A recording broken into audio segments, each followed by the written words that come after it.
English with Mridul. Today I, Mridul, is going to tell you something more about your nouns. We have already discussed about the types and kinds of nouns in our previous video.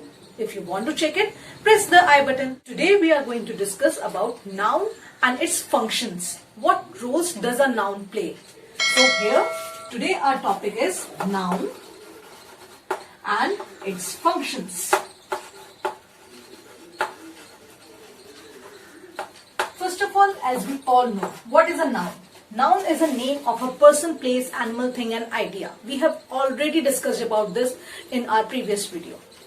So what are the functions of noun? अब यहाँ पे हम पूछ रहे हैं कि हमारी noun functions, roles क्या क्या play करती है? क्या हमारी noun सिर्फ नाम है या वो कोई काम भी करती है? Actually, there are different functions. There are numerous functions that a noun plays. What do I mean by that? Because noun is a name ना, वो एक नाम है. तो आपने किसी भी चीज को अगर कोई नाम दिया है तो ऑब्वियसली वो एक नाउन होगा, और अगर आपने किसी चीज को नाम दिया है तो वो कोई ना कोई काम कर रही होगी. So let me tell you about the first function. The first function of noun is noun as subject.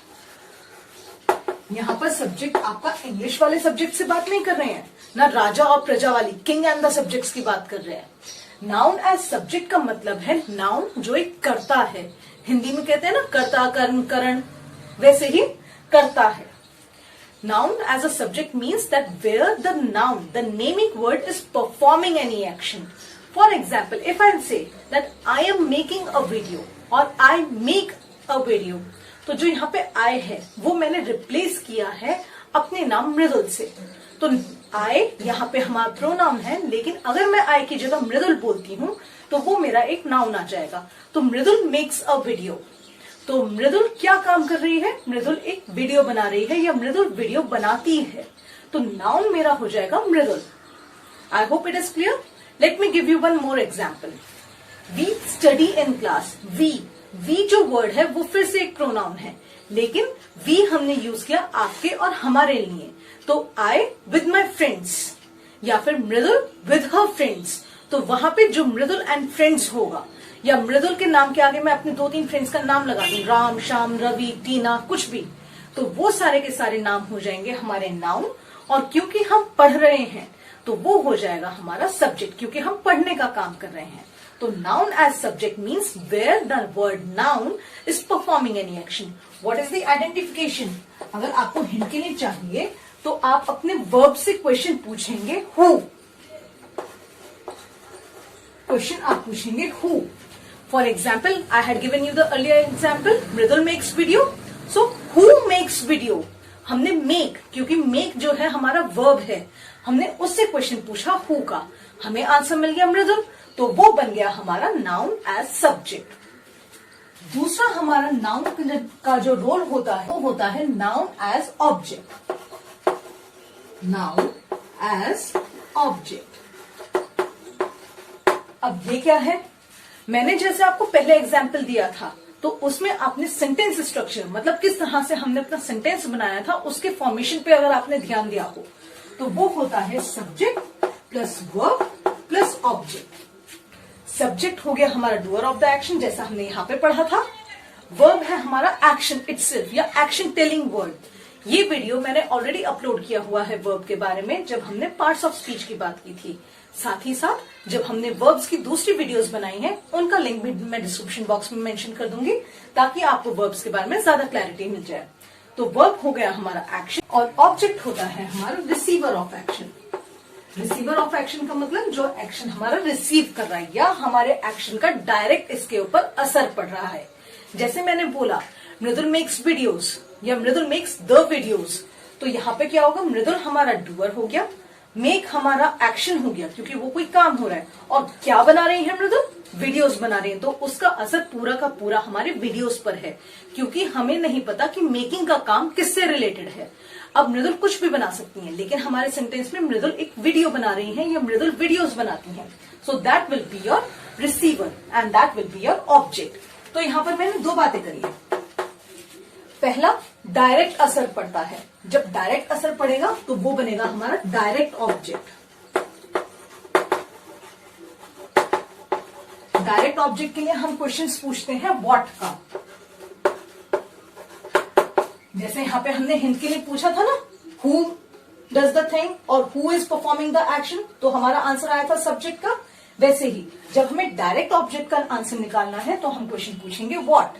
हमारा फिर से वही सेंटेंस में बोल रही हूं, Mridul makes the videos, Mridul makes what. Question की फॉर्मेशन गलत है पता है, लेकिन हमेशा हमें वर्ब से ही क्वेश्चन पूछना है। जब हम छोटे बच्चों को ट्रेन करते हैं या छोटे बच्चों को समझाते हैं तब हम इसी तरह से क्वेश्चंस बनाते हैं। इसी वजह से ये जो आपका वीडियो है ये सारे स्टूडेंट्स के लिए, चाहे वो फर्स्ट क्लास में हो, चाहे वो 12th में हो, चाहे वो 12th के बाद किसी कॉम्पिटिटिव एग्जाम की तैयारी कर रहे हैं, चाहे आपका सीबीएसई बोर्ड है, यूपी बोर्ड है या कोई भी स्टेट बोर्ड है, आपको ये सारी बेसिक इन्फॉर्मेशन पता होनी चाहिए। डायरेक्ट ऑब्जेक्ट में आप क्वेश्चन पूछोगे व्हाट। एग्जाम्पल याद है ना, हमारा एग्जाम्पल था Mridul makes the videos, so Mridul makes what, answer आया द वीडियोस। वो बन गया हमारा डायरेक्ट ऑब्जेक्ट, क्योंकि वहां पे हमारी वीडियोस पे उसका डायरेक्ट असर पड़ रहा था। अब डायरेक्ट ऑब्जेक्ट है तो ऑब्वियसली कुछ ना कुछ इनडायरेक्ट ऑब्जेक्ट भी होगा। बिल्कुल है, इनडायरेक्ट ऑब्जेक्ट वो सारी ऑब्जेक्ट्स होती हैं जिनका हमारे सेंटेंस से डायरेक्ट कनेक्शन नहीं होता, लेकिन वो कहीं ना कहीं हमारे सेंटेंस का पार्ट होती हैं। अगर मैं बोलूं Mridul makes the videos for you all और फॉर माई व्यूअर्स, तो फॉर जो है मैं उनके लिए काम कर रही हूं, उनके वजह से काम कर रही हूं, तो वो हो जाएगा मेरा इनडायरेक्ट ऑब्जेक्ट। क्योंकि मेरी वीडियोस बनाने का मेन मोटिवेशन तो आप सभी है ना, और आप सब अपना मोटिवेशन मुझे अपने लाइक्स और कमेंट से बता सकते हैं, राइट। तो उसी तरह से आप बन गए मेरे इनडायरेक्ट मोटिवेटर। तो इनडायरेक्ट ऑब्जेक्ट बने आप सब, चाहे अब मैं उसमें किसी का कॉमन नाउन, कलेक्टिव नाउन, जैसे हमने काइंड्स ऑफ नाउन में हमने पढ़ा था, वैसे ही मैं कोई भी नाउन यहां पर लगा सकती हूं, तो वो बन जाएगा मेरा इनडायरेक्ट ऑब्जेक्ट। क्वेश्चन क्या पूछूंगी? क्वेश्चन पूछूंगी whom का। क्वेश्चन पूछूंगी whom का, कि किसके लिए काम हो रहा है, तो वो बनेगा मेरा नाउन एज इनडायरेक्ट ऑब्जेक्ट। यहां तक क्लियर है ना। अब तीसरा आ गया नाउन एज ऑब्जेक्ट के बाद हमारा आएगा नाउन एज प्रेपोजिशनल ऑब्जेक्ट।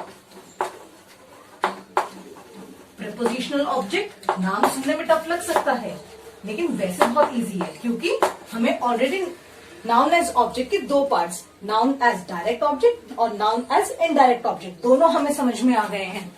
तो प्रेपोजिशनल ऑब्जेक्ट नाम से समझ में आ रहा होगा, प्रेपोजिशन मतलब कोई ना किसी चीज की पोजीशन के बारे में बात हो रही है। तो नाउन एज प्रेपोजिशनल ऑब्जेक्ट का मतलब हुआ वो सारे सेंटेंसेस जहां पर हमारा जो नाउन है वो किसी ना किसी प्रेपोजिशन के साथ है। फॉर एग्जाम्पल, मैं वही घिसा पिटा वही पुराना एग्जाम्पल दे रही हूं आपको, Mridul makes the videos for you all. अगर मैं बोलूं Mridul makes the videos for you और for my viewers through YouTube, तो यहाँ पे जो थ्रू है वो मेरा एक मीडियम है जिसके थ्रू मैं अपनी वीडियोस आप सबके पास पहुंचा रही हूं, तो वो बन जाएगा मेरा प्रेपोजिशनल ऑब्जेक्ट्स। या Mridul makes the videos in the room, तो इन वो मेरी प्लेस बता रहा है कि मैं कहां पर अपनी वीडियोस बनाती हूं, तो वो बन जाएगा रूम। मेरा एक कॉमन नाउन है, क्योंकि रूम किसी भी तरीके का रूम हो सकता है, घर में बहुत सारे कमरे होते हैं, उनमें से कोई भी एक कमरा हो सकता है, तो वो बन जाएगा मेरा नाउन एज प्रेपोजिशनल ऑब्जेक्ट। एक बार फटाफट से रिकैप कर लेते हैं। हमने नाउन और उसके फंक्शंस, उसके रोल्स के बारे में बात की है। पहले हमने नाउन की बात करी as a subject. Noun as subject क्या है कि नाउन एक करता क्या है, नाउन जो है हमारा वो कर क्या रहा है। तो हम क्वेश्चन पूछते हैं who. For example, the baby is crying, the baby is crying, repeat after me. यहां पे हमने क्वेश्चन पूछा, द बेबी हमारा नाउन है, कलेक्टिव कॉमन नाउन है हमारा, बेबी बॉय भी हो सकता है, बेबी गर्ल भी हो सकती है। काम क्या कर रहा है? क्राइंग का, रोने का। तो हमने पूछा हु इज क्राइंग और हु वॉज क्राइंग। आंसर मिला हमें द बेबी, वो हो गया हमारा सब्जेक्ट। हमने वहां पे उसका जेंडर नहीं बताया, इसमें वो एक कॉमन नाउन है। बाद में हमने बात करी नाउन एज ऑब्जेक्ट की। ऑब्जेक्ट होता है रिसीवर ऑफ एक्शन, जो हम कोई भी काम कर रहे हैं सेंटेंस में, उसका डायरेक्ट असर किसी पर जब पड़ता है तो वो असर पड़ने वाली चीज होती है हमारी ऑब्जेक्ट। अगर वो किसी का नाम है, as name of person, place, animal, thing और एन आइडिया, तो वो बन जाएगा हमारा noun. For example, the father bakes the cake. Father ने बेकिंग का काम किया तो फादर बन गए हमारे सब्जेक्ट, बेकिंग हमारा सब वर्ब, और द केक क्या बेक किया तो वो बना हमारा ऑब्जेक्ट। डूअर से हम अपना क्वेश्चन पूछते हैं व्हाट का, कि फादर ने क्या बेक किया। The father baked what, answer हमें मिला केक या द केक। तो इस वजह से जब हमें व्हाट का आंसर मिला वो बना हमारा डायरेक्ट ऑब्जेक्ट, क्योंकि उनकी बेकिंग का काम इनकम्प्लीट था बिना हमारे ऑब्जेक्ट के। तो जब हमारे पास डायरेक्ट ऑब्जेक्ट है तो इनडायरेक्ट ऑब्जेक्ट भी जरूर होगा। What does indirect object means? Any word और any naming word in the sentence which is not receiving the direct result of the action but still it is present in the sentence to convey the complete meaning. For example, the father baked the cake for me. और ये जो हमारा indirect object होता है, it is not necessary that it will come only after your direct object. It may come before your direct object as well. इसके लिए आप मेरा ट्रांजिटिव इंट्रांजिटिव वर्ब का भी वीडियो देख सकते हैं, जिसमें मैंने आपको वर्ब से कनेक्ट करके ये सारा कॉन्सेप्ट समझाया है। इनडायरेक्ट ऑब्जेक्ट को आइडेंटिफाई करने का तरीका है कि आप whom का क्वेश्चन पूछेंगे। और लास्ट में नाउन एज प्रीपोजिशनल ऑब्जेक्ट, इसका मतलब होता है कि आपका कोई ना कोई प्रीपोजिशन है वहां पर। For example, the father bake the cake for me in the kitchen. तो उन्होंने कहां पर वो केक बेक करा? ऑब्वियसली किचन में ही किया। So in the kitchen, kitchen is a name of a room again, so it's a naming word. Kitchen हो गया हमारा नाउन और in the kitchen that will be your prepositional object. I hope you have understood the video very well. If not, don't worry. Feel free to comment in the section below. I hope you have enjoyed the video as well. If do it, then please do like, share and subscribe the channel. Only then I would be able to know that yes, you are understanding my concepts. Also do comment in the section below that what next video you want me to create for you. Thank you all.